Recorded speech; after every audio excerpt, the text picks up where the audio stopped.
नमस्कार, मैं हूं शिखा शुक्ला और आप देख रहे हैं रिपब्लिक 24 भारत। आइए रुक करते हैं आज की ताजा तरीन बड़ी खबरों की ओर। गणतंत्र दिवस के अवसर पर दमन में आयोजित कार्यक्रम में एक बड़ा विवाद सामने आया है। सांसद उमेश पटेल ने प्रशासन पर गंभीर आरोप लगाए हैं। उनका कहना है कि उन्हें गणतंत्र दिवस के सरकारी कार्यक्रम में आमंत्रित नहीं किया गया, जो न केवल उनका बल्कि पूरे प्रदेश का अपमान है। सांसद उमेश पटेल ने कहा, अगर मुझे आंदोलनकारी समझा जा रहा है तो यह मेरा नहीं पूरे प्रदेश का अपमान है। आज जब हमारा पूरा भारत गणतंत्र दिवस मना रहा है, मुझे इस कार्यक्रम से दूर रखा गया। यह भारतीय लोकतंत्र और संविधान का अपमान है। सांसद ने यह भी कहा कि यह पहली बार नहीं है। इससे पहले दमनदीव मुक्त दिवस के आयोजन में भी उन्हें नजरअंदाज किया गया था। उन्होंने प्रशासन से सवाल किया कि उन्हें कार्यक्रम में क्यों नहीं बुलाया गया। उमेश पटेल ने कहा, मैंने प्रशासनिक अधिकारियों से पूछा कि मुझे निमंत्रण क्यों नहीं दिया गया। डिप्टी कलेक्टर ने जवाब दिया कि इनविटेशन तो ओपन था।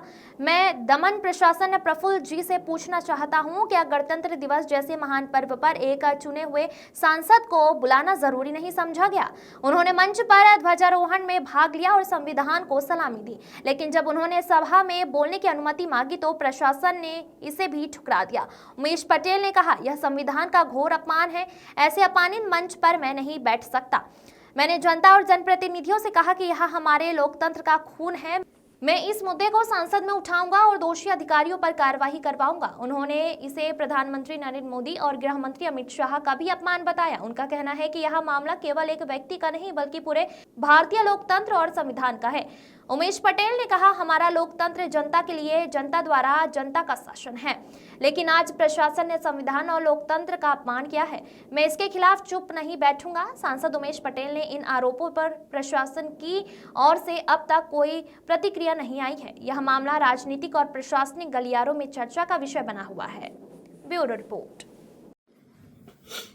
आज हमारा पूरा भारत गणतंत्र दिन मना रहा है।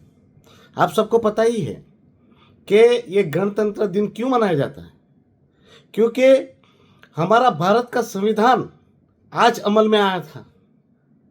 बाबा साहेब आम्बेडकर सहित विद्वानों की टीम ने जद्दोजहद करके भारत के एक एक नागरिक को अपना हक और अधिकार मिले,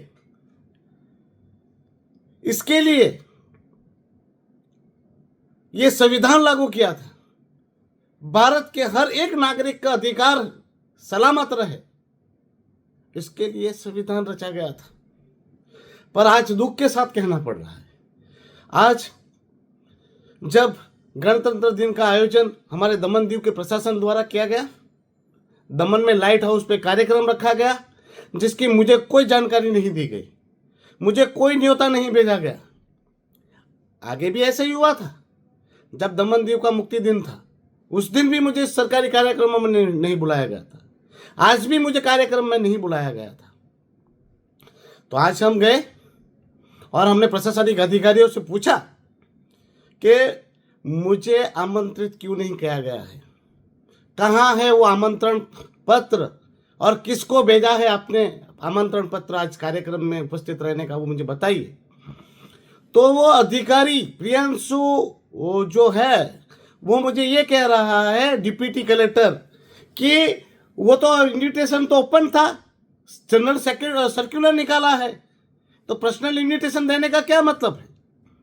मैं पूछना चाहता हूं दमन प्रशासक प्रफुल्ल भाई पटेल जी से, क्या ये गणतंत्र दिन का महान पर्व आप ऐसे मनाओगे? जो एक सांसद, चुना हुआ सांसद है, जो जनता का प्रतिनिधि है, उसको आप अपमानित कर रहे हो। वो सांसद का अपमान नहीं है, ये पूरे प्रदेश का अपमान है। ये अपमान है भारतीय सदन का, जिसका मैं प्रतिनिधित्व करता हूं। ये अपमान है प्रधानमंत्री नरेंद्र भाई मोदी जी का, जो हमारे सदन के नेता हैं। ये अपमान है गृह मंत्री अमित भाई शाह जी का, जिनके अंदर ये केंद्र शासित प्रदेश चलता है। ये हमारे हर एक व्यक्ति का अपमान है। तो मैं कैसे चुप रहता? तो मैंने वहां कार्यक्रम में उपस्थिति दी। हम भारत का संविधान की रक्षा के लिए बैठे हुए हैं, और मैं भारत की संविधान की वहां जो जिस प्रकार से लोग अपमानित कर रहे थे संविधान को, उसको देखते रहता। कैसे देखते रहता? मैंने 26वीं जनवरी के कार्यक्रम में फ्लैग होस्टिंग को सलामी दी, मान दिया, सम्मान दिया। कलेक्टर से बोला मुझे 2 मिनट बोलने का अवसर दीजिए, उन्होंने नहीं दिया। तो मैंने कहा कि जिस संविधान की आप रक्षा करने का वादा करते हो, आपने शपथ ली है, उसका घोर अपमान है और ऐसे अपमानित स्टेज पर मैं नहीं बैठ सकता। मैंने जनप्रतिनिधियों से भी रिक्वेस्ट की, मैंने जनता से भी रिक्वेस्ट की कि ये हमारे लोकतंत्र का खून है। आप जानते ही हैं कि हमारा लोकतंत्र क्या है, प्रजातंत्र क्या है। हमारा लोकतंत्र और प्रजातंत्र किस बात की बातें कहता है? लोगों का, लोगों के लिए, लोगों द्वारा चलाए जाने वाला शासन लोकतंत्र है, प्रजातंत्र है। और हमारे यहाँ ब्यूरोक्रेट्स बार बार हमारे लोकतंत्र की हत्या कर रहे हैं। आज उन्होंने संविधान की हत्या की है। इस बाबत पर मैं चुप नहीं बैठूंगा। मैं पार्लियामेंट में भी आवाज़ उठाऊंगा और दोषित अधिकारियों पर जरूर कार्यवाही करवाऊंगा, ताकि आगे चलकर प्रदेश का इस प्रकार से अपमान करने की कोशिश ना करें। ऐसे ही ताज़ा तरीन खबरों को देखने के लिए बने रहिए हमारे साथ।